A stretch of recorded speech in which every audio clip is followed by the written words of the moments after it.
Maayong adlaw kaninyong tanan mga igsuon. Kini si Bishop Bong ang inyong kauban sa pamalandong sulod sa siyang kaadlaw nini atong gipahigayon nga pagpangandam alang sa umaabot ka kasaulugan sa dakong misteryo sa atong kaluwasan, ang pag-antos, kamatayon o pagkabanhaw sa atong Ginoo. Mga igsuon, sa pagsugod, awhapon ko kamo, mag-iusa kita sa pag-ampo. Atong bation ang presensya sa Ginoo, ay siya atong manggayong kauban. Mag-iusa kita sa pagpangayo sa Ginoo sa iyahang panalangin, lamdag o kiya nini ato ang pagahimuon nga pamalandong o pagpangandam alang sa atong paghandom sa dakong misteryo sa atong kaluwasan.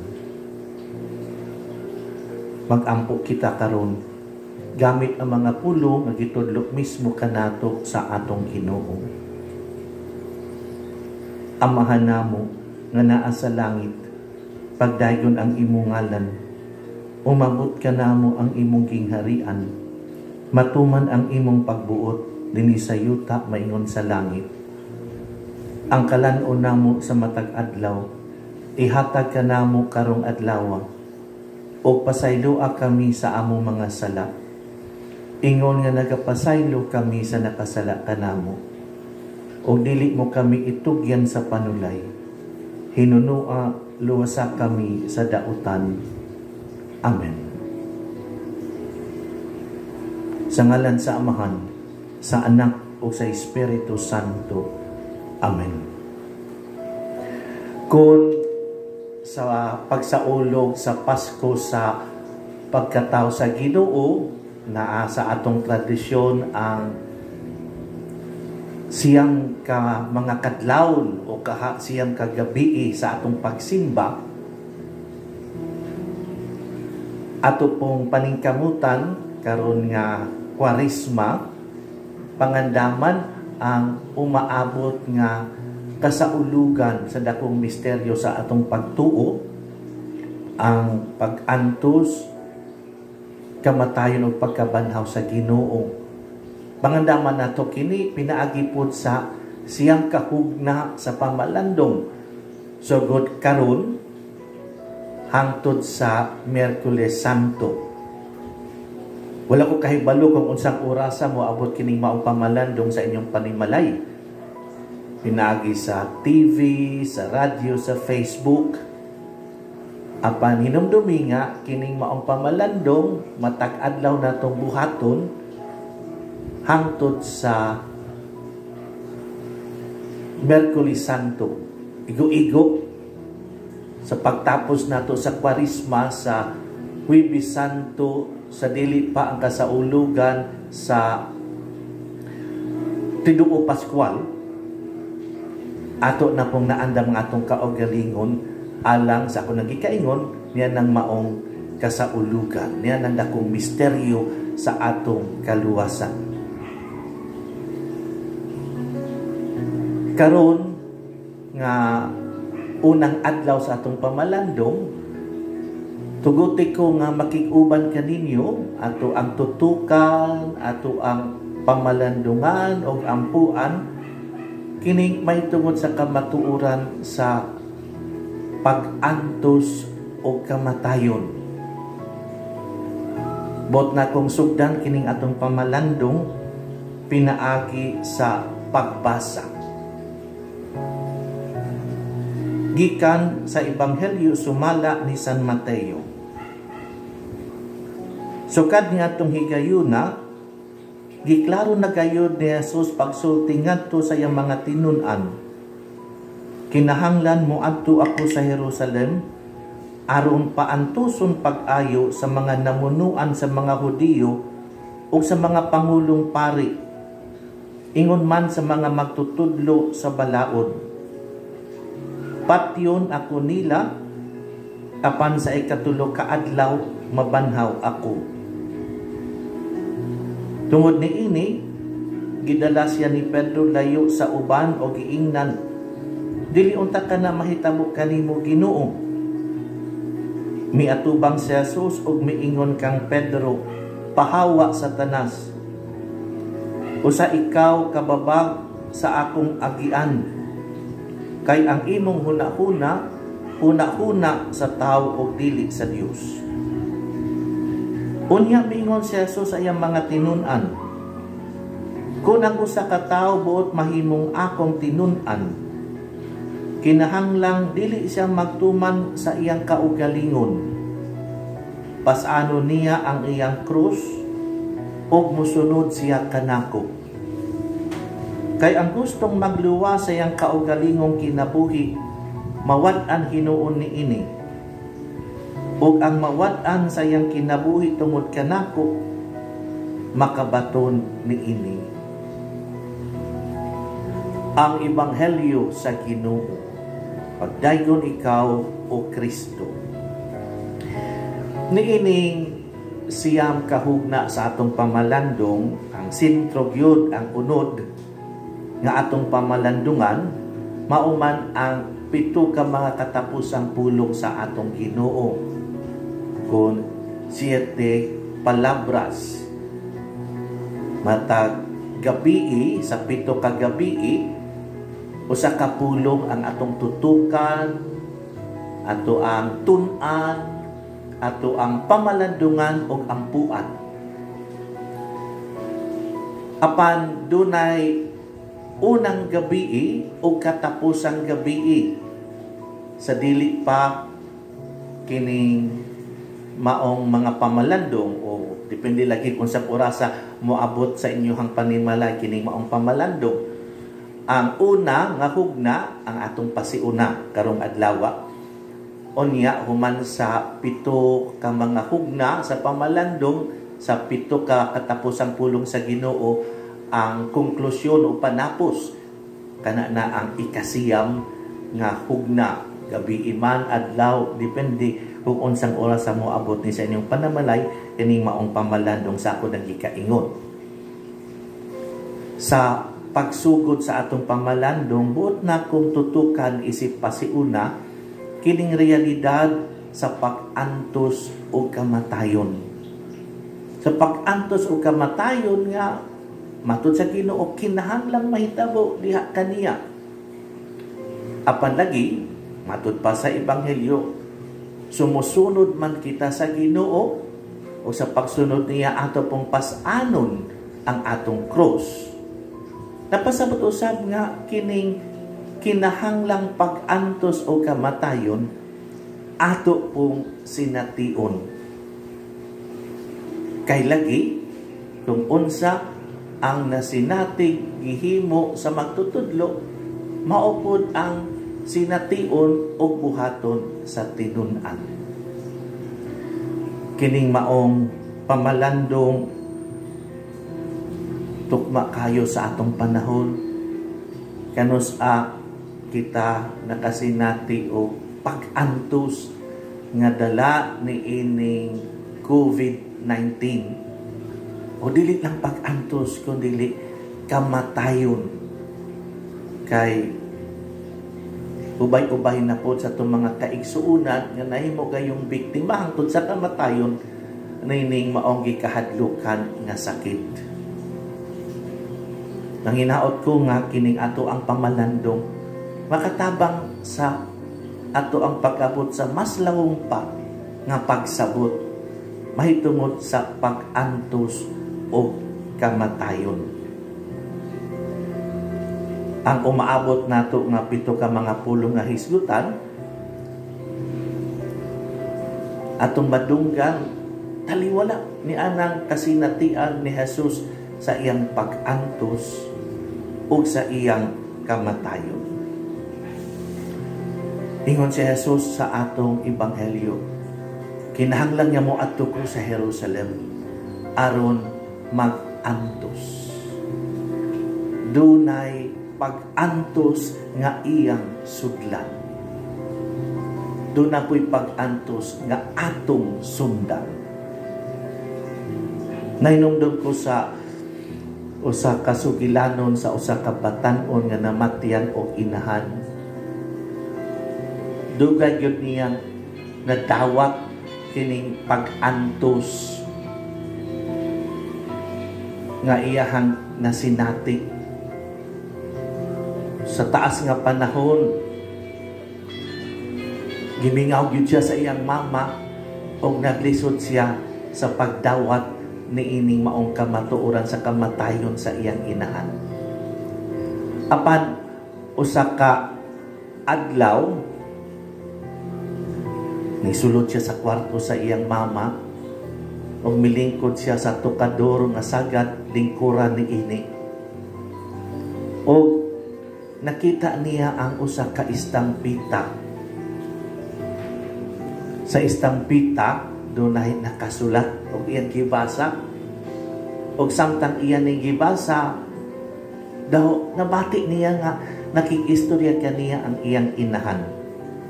Kini manggod ang nakasulat sa istampita. For every pain we must bear, for every burden, every care, there is a reason. For every gift that bows the head, for every teardrop that is shed, there is a reason. For every hurt, for every plight, for every lonely pain-racked night, there is a reason.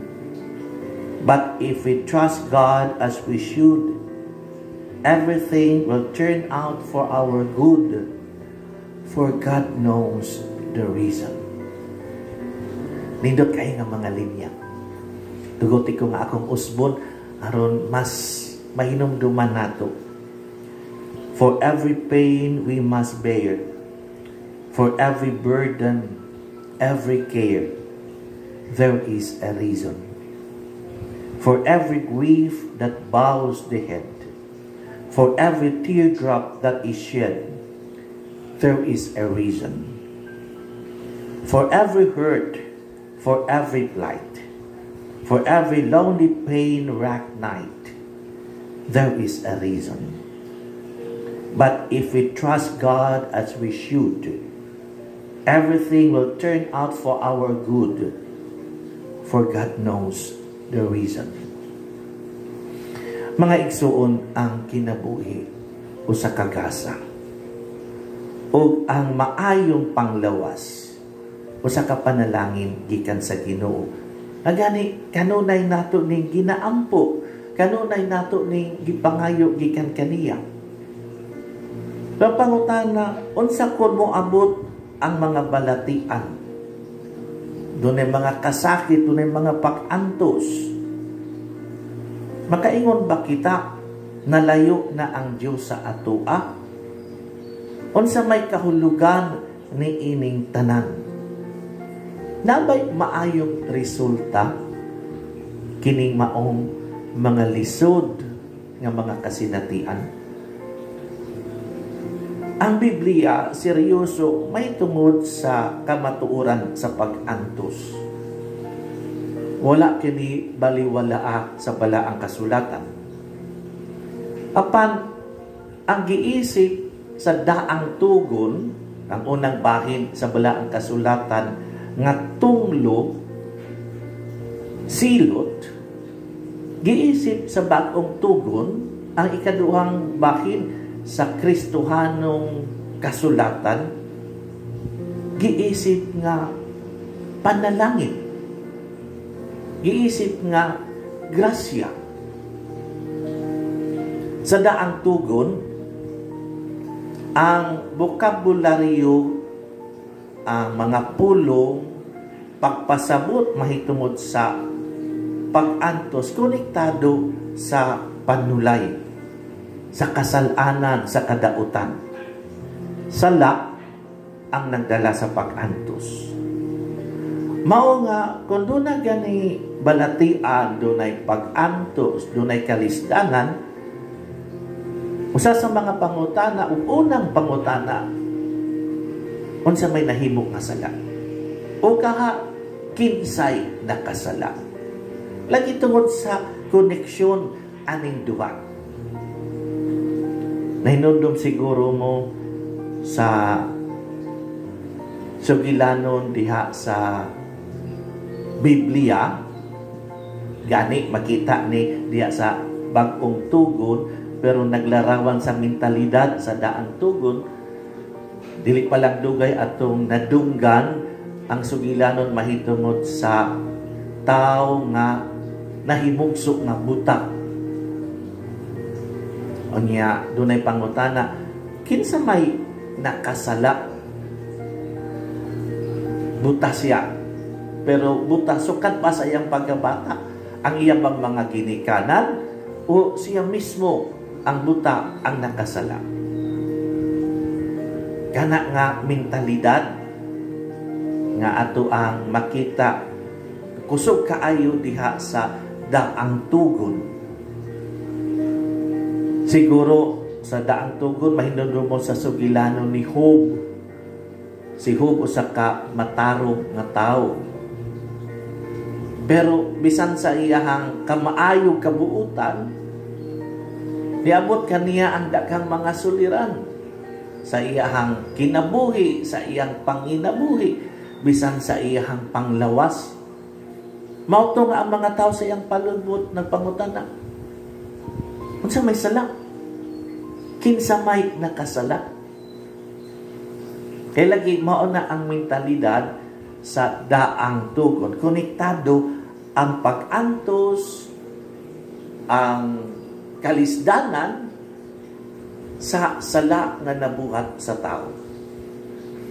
Pero bisan ni anang maong panglantaw, gani diha sa maong panglantaw, dunay daw murag bintana nga naablihan sa laing pagsabot sa pag-antos.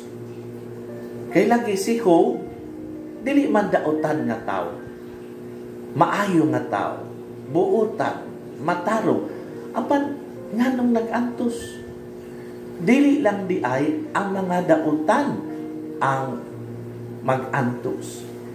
Kung ang pag-antos, dili lang di ay tanan bunga sa kadautan. Dili lang tanan bunga sa kasalanan. Kining maong ideya na hinay-hinay nagsugod na sa daang tugon, napaklaro diha sa Bag-ong Tugon.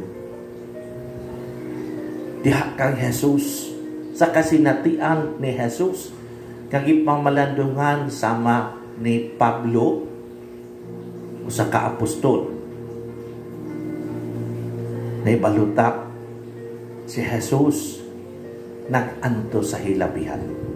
O gani, mao ni ang sentro sa atong mga pamalandong karong panahon na, ug sa umaabot nga mga adlaw sa Simbana Santa, ang pag-antos ni Jesus dito sa krus. Si Jesus nga inosente. Si Jesus nga buutan. Si Jesus nga anak sa Dios. Nainumdum ko sa sugilanon, naaday usa ka tawo nga nagsuroy-suroy sa usa ka shrine o sa kadapit diin dunay mga imahin, larawan sa mga Diyos nga gisimba sa tao. Sa pag-abot niya dito, giabi-abi siya sa tagdumala ni ining maong shrine. O gisugdan na sa pagpaila-ila kaniya ang mga larawan sa mga Diyos nga naa dito. Una nga gipaila-ila sa tao ang usa ka nindot kaayo nga larawan sa usa nga giilang nga Dios. O sa diyan nangutana siya, unsa man ni siya, kinsa man ni siya? Matod sa tagdumala, kini ang Dios nga gisimba sa uban, tungod kay misaad siya nga kung mosunod sa iyahang motuo kaniya, wala na'y kalisdanan. Gani, maanaan nimo ang tanan nga imong gipangandoy, bahandi, dungog, gahom. Niingon ang tao, maayo. Pero magpadayon daw to sa unahan, murag na pa ko'y laing nakitaan. Sa pag-abot sa unahan, lain na po nga estatwa ang ipaila-ila sa tagdumala. Kini, matod sa tagdumala, ang Diyos nga gisimba po sa ubang mga tao kay nang saan nga wa na'y balatian. Wala na kay sakit, nga masinati sa kalibutan, kung mutuo ka sa iyaha, kung musimba ka sa iyaha. Ingon ang tao, maayo. Unya, samtang naglakaw-lakaw pa sila sa palibot sa shrine, nakabantay ang tao nga sa may daplin na ay larawan sa usa nga di na gani mailhan ang dagway na puno sa samad, sa labod, nagkadugo, o nagbitay sa kakahoy, sa krus. Nangutanan sa kinsa man na, unsa man na siya. Niingon ang tagdumala, ayaw lang nagbaliha. Ambot nga no pong naimutuo sa iya, kana daw siya ang Diyos sa gitawag ng mga Kristiyanos. Ay, kining maong Diyos, ambot, di ko kasabot. Nag-anto sa hilabihan, gisakit pag-ayo, o gidawat niya ang tanan. Ambot nga nung naapay mutuo sa iyaha. Unya niingon ang tao ngadto sa tagdumala, kahibalo ka, ni anhi ko, kinangita ko, kinsa ang Diyos nga akong tuuhan. Mamahimo ba nga imo kung ipaila-ila sa mga Kristiyano aron ila pa kung pasabtol mahitungod ining ilang Diyos? Ingon ang tagdumala, anong siya magyod? Katong unad ay natong mga giagian, kamaayo atong nga mga Diyos. Matod sa tao, mga bakakon sila. Kaya sa kinabuhi, dili tanan maimo ang kaayuhan. Ang gahom, ang lungo, ang bahandi, o di na ang gikinahanglan kaayos katapusan. Maupod sa kinabuhi, dili ka kanunay maayog lawas, lagsik, moabot yun ang kaluya o balatian. Musa kining mga Diyos nga imong gihisgutan, mga bakakon, ug wa magsultis ka matuuran. Apan kining Diyos nga niya sa akong atubangan karon, mao ang matuod nga Diyos, kay siya ang nagpadayag sa kamatuuran, kay sa kinabuhi, dili maato ang tanan. Gani, daghang mga butang na atong gituuhan nga may makapatagbaw sa atuwa, apan kulang ra. Sa atong kinabuhi, dili ta kanunay lagsik o dasig, kay dunay balatian o kaluya. Apan kining maong Diyos nakikuban sa katawhan bisan paman ni ining maong kasinatian. Mga igsuon, pamalandungan nato ang kahimtang sa atong Ginoo nga si Jesus nga nagbitay sa krus. Atong pamalandungan kanang pag-antos nga bisan siya anak sa Dios, iyang gisinati. Una, atong masabtan nga ang pag-antos kabahin gayud sa kinabuhi sa tao. Dili lamang nga walay tao nga hawa sa pag-antos, kundi ang tao lamang ang nahibalo nga siya nag-antos ug mangutana mahitungod sa pag-antos. Ang pag-antos manggod dili lang sakit. Kaya mamahimo mang bisan way sakit pero nag-antos. Ang pag-antos manggod dili lang kutob panit, kundi taglas sa kasing-kasing. Gani dunay mga tao nga dunay balatian, apan mas gaan-gaan ang pag-antos, panauban lagsik kaayog maayog lawas, apan mas bugat pa di ay ang giantos diha sa kasing-kasing. Ikaduha, kining pag-antos inay magpaubos sa tao. Maghimo hinuon sa tao nga Mas labaw pa sa iyahang kinaiyak. Mas lig-on pa labaw sa iyahang kusog. Ang pag-antos dunay laho nga kahulugan alang sa tao ug dakong kontribusyon sa iyang kinabuhi. Kay ang tao bisan taliwala sa pag-antos, makapadayon sa paghigugma, makapadayon sa pagkamakanunayon. Hinumduman nato, pinaagi sa pag-antos ni Jesus. Nakita nato unsa kadako ang gugma sa Dios alang sa tanan. Ang gugma nga nagdala, naghatag kanato og kaluwasan. Busa ang ikatulong punto. Nabuntog ang pag-antos sa gugma. Wala lamang maluwas ni Jesus ang tao, giluwas ni Jesus, lakip ang pag-antos sa tao. Tinuod wala kuhaan ni Jesus ang pag-antos gikan sa kinabuhi.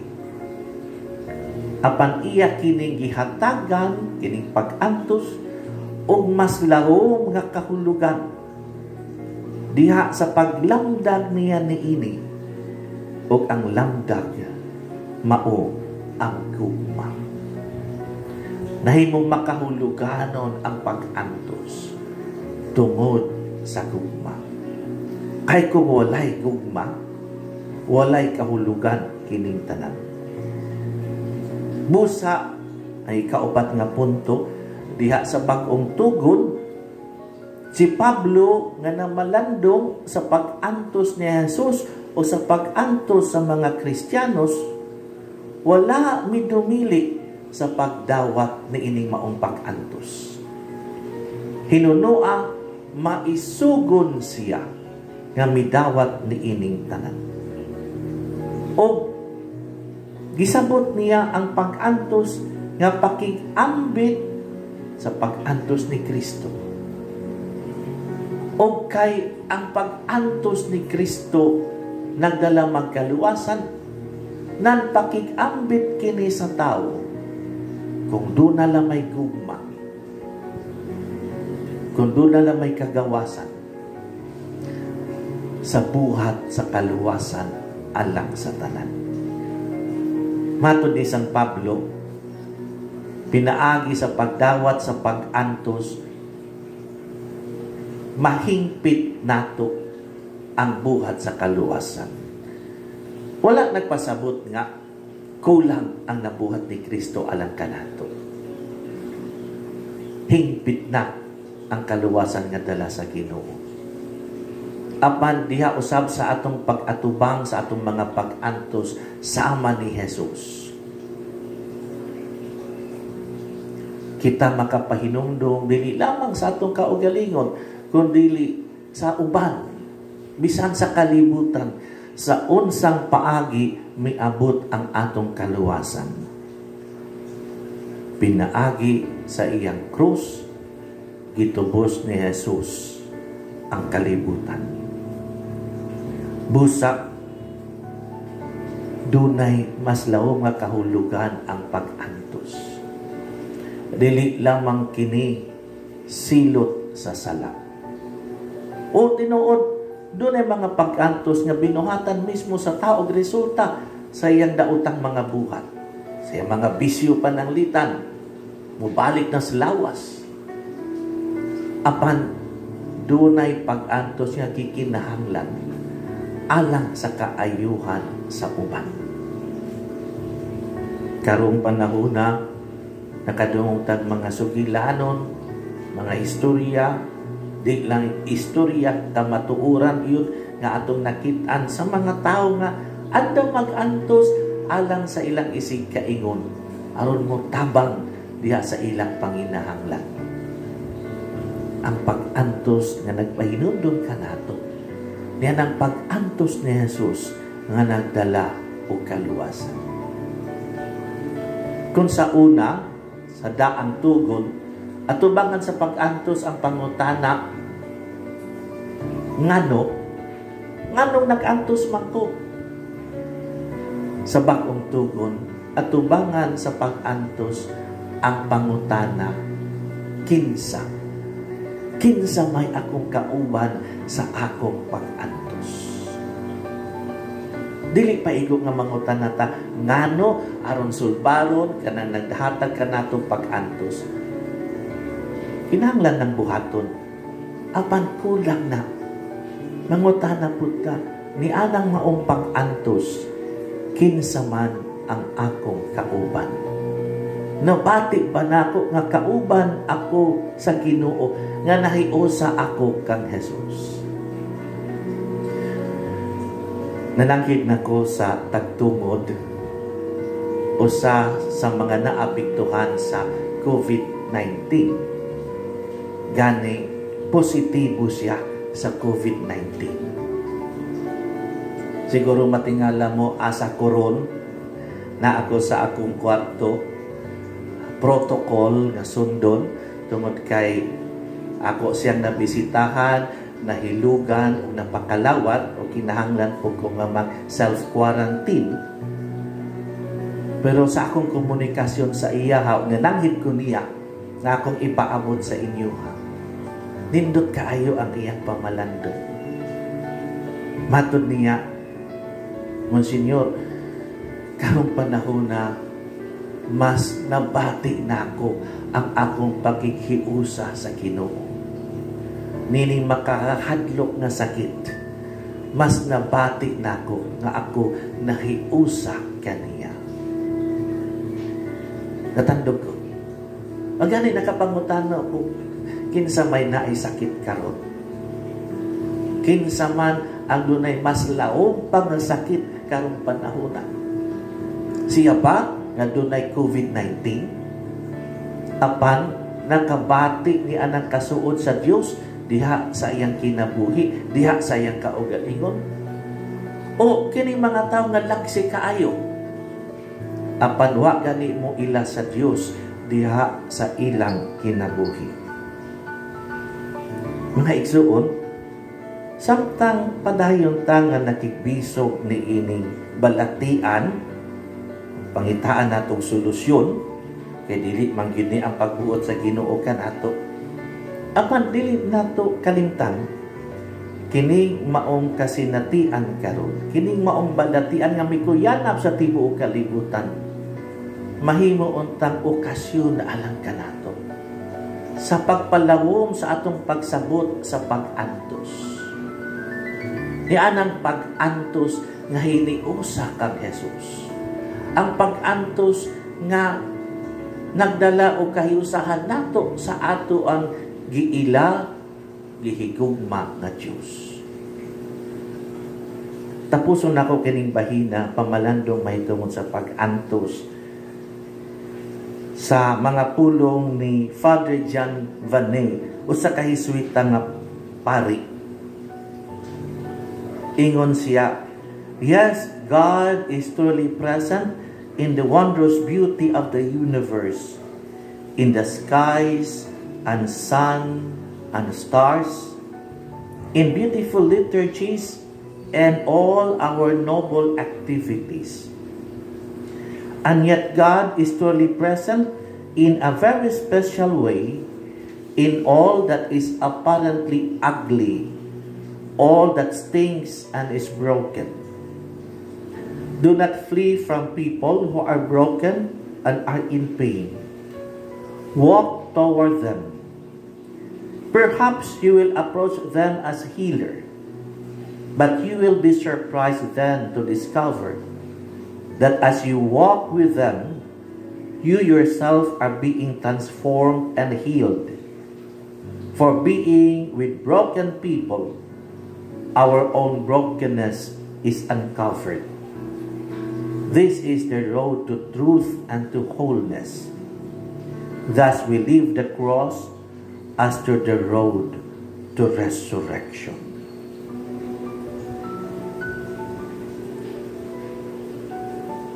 Pope Francis, in his message for everyone, said, Lord, You ask us not to be afraid. Yet our faith is weak and we are fearful. But you, Lord, will not leave us at the mercy of the storm. Taliwala ni maong pag-antos, di lang ta mangutana ngano aron sulbaron ang problema. Mangutana pud kinsa ang kauban nato. Ang Diyos ayaw kalimot, uban ka nato. Usab atong pamalandungan kining kamatayon. Matakaron og unya makadungog tag mga sugilanon, balita, may tungod sa mga kaigsuunan nga nahimong biktima nining sakit karong panahon na. Ato po ni pamalandungan kay si Jesus miingon, dili lang ko mag-antos, di lang kinahanglan kong mag-antos, kinahanglan po kong mamatay. Dunay kamatayon nga akong dawaton. Ang cross naglarawan ni anang pag-antos o kamatayon sa Ginoo. O ang Ginoo miingon, pas-ana ang imong cross sa imong pagsunod kanako. Dili lang dawaton ang pag-antos ni usa kaniya, kauban siya. Di lang mangutana ngano kundi kinsa ang kauban. Ato pong pamalandungan o aron mapuy-an kining kamatuuran sa kamatayon. Nahinumdum ko sa laing magsusulat, nakisgot siya sa panahon kung mamatay na siya. Ingon siya, when I come to the end of the road and the sun has set for me, I want no rides in a gloom-filled room. Why cry for a soul set free? Miss me a little, but not too long, and not with your head bowed low. Remember the love that we once shared. Miss me, but let me go. For this journey that we shall all take, each must go alone. It's all part of the master plan, a step on the road to hope. When you are lonely and sick of heart, go to the friends we know and bury your sorrows in doing good deeds. Miss me, but let me go. O ni ang iyahang panglantaw sa iyang kamatayon, iyahang hangyo niyatong iyang biyaan sa iyang kamatayon. Ingon niya, kabahin yun ni sa kinabuhi. Kaatong atubangon, nga atong dawaton.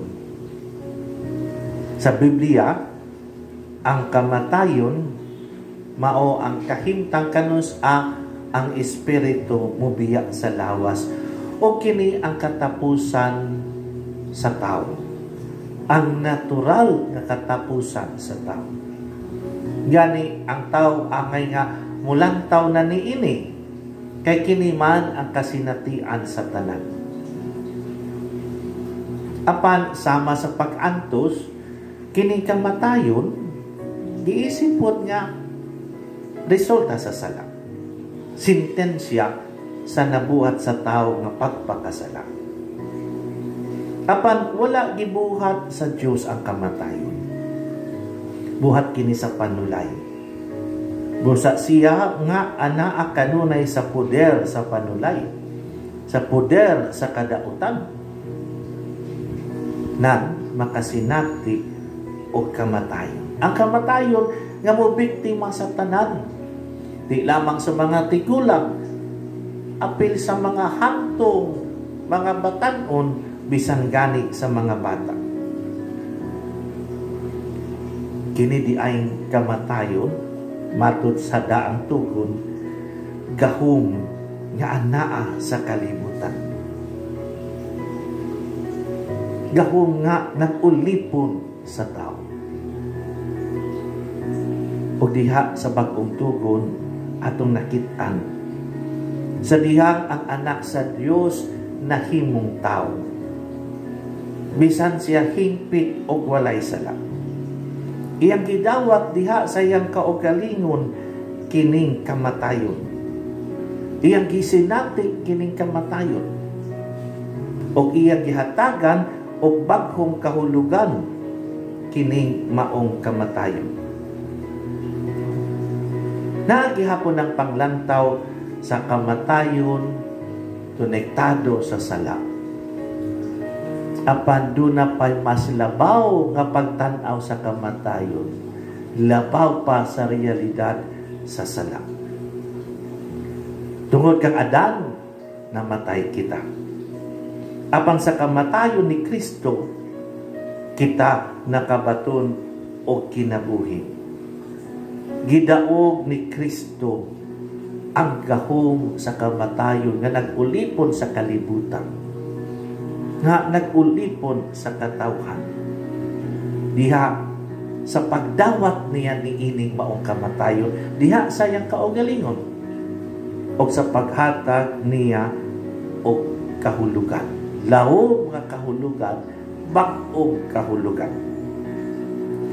Kaysa tinuod hangtod karon, bisan pa man sa kalambuan sa teknolohiya, kalambuan sa siyensya, sa medisina, naagyapon ng kahadlok sa tao mahitungod sa kamatayon. Mao ni atong nasinati karon. Nagtuota nga layo na gyud naabtan mahitungod sa siyensya, teknolohiya, sa medisina.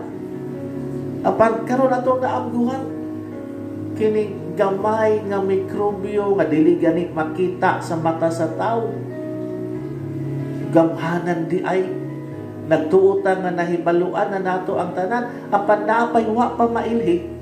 Nagtuo ang kalibutan nga kontrolado na ang tanan, naapay dili makontrolar. O karon ang kalibutan nahadlok na usab ni ining kamatayon. Kinsay dili.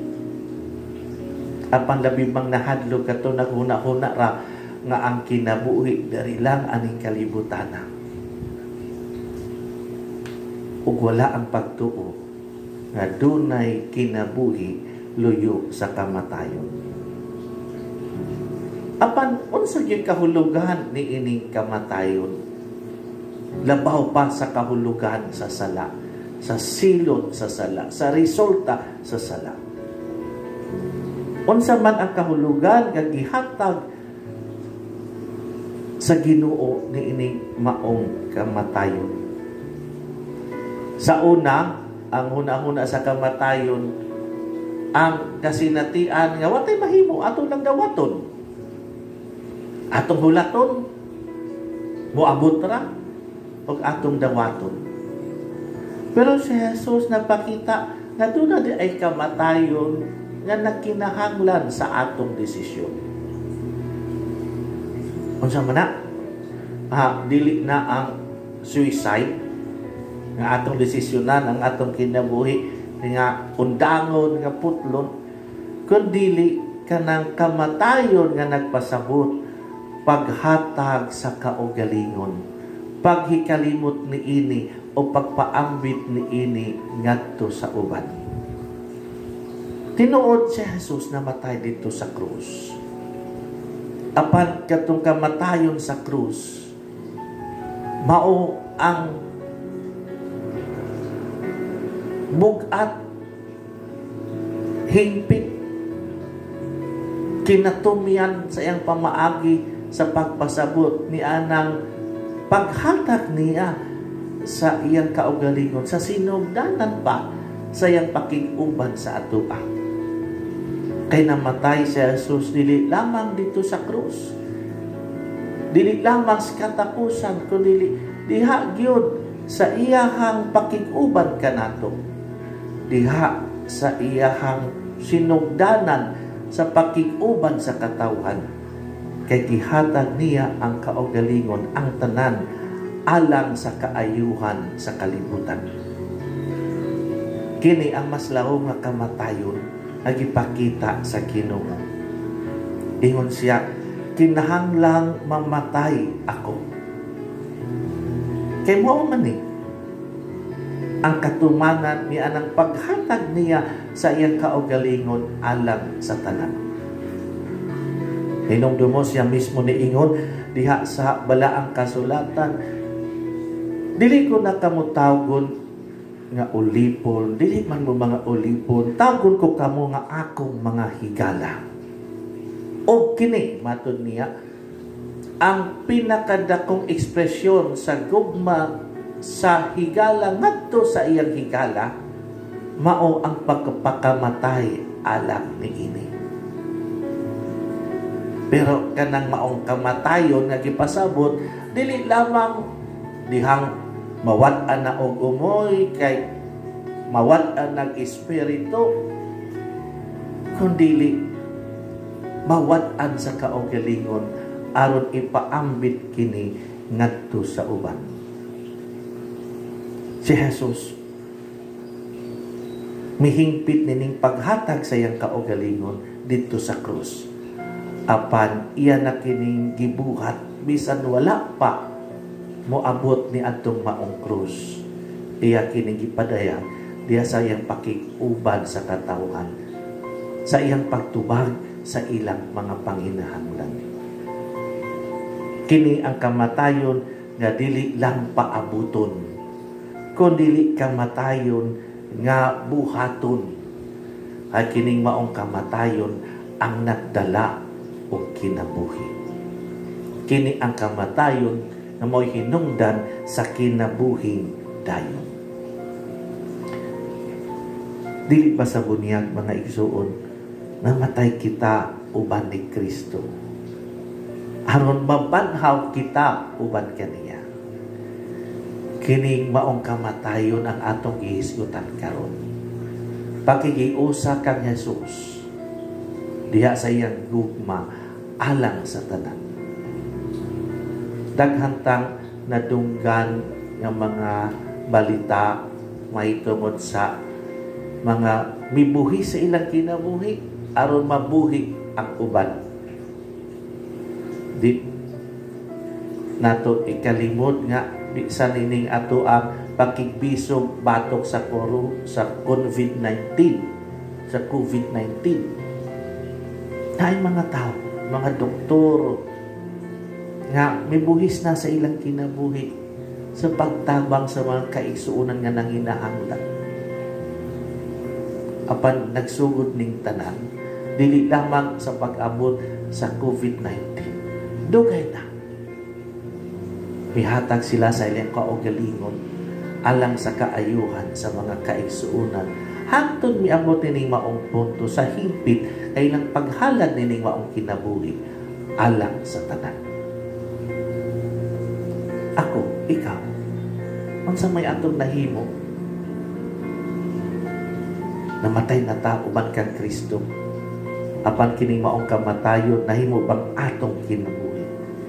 Ang paghalad, paghatag nining atong kaugalingon sa nagkadaiyang pamaagi alang sa kaayuhan sa uban. Buta kong tapuson kining maong pangmalandong pinaagi o sugilanon, laing sugilanon. Kini nahitabo dili lang imbento nga sugilanon.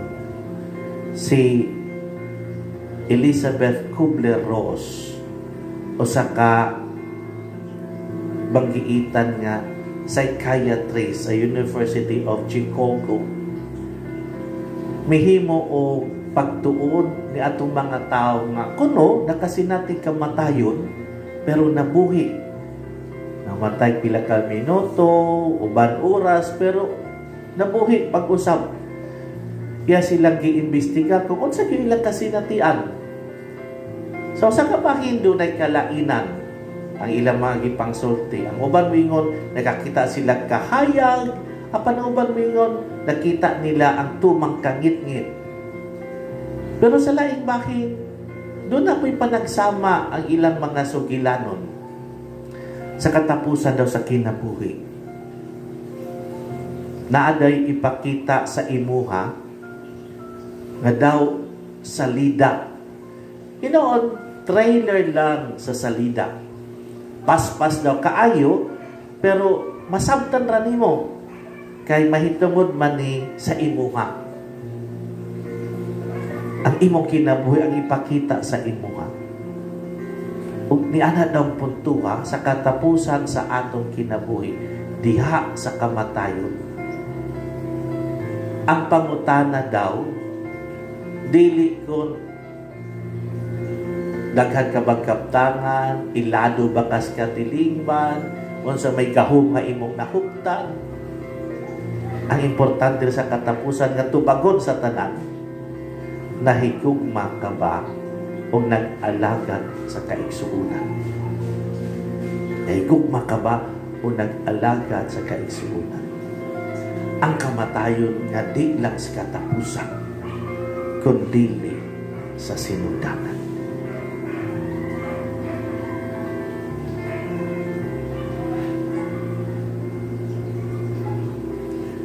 Mga igsuon, tapuso nato kini unang bahin sa atong pamalandong,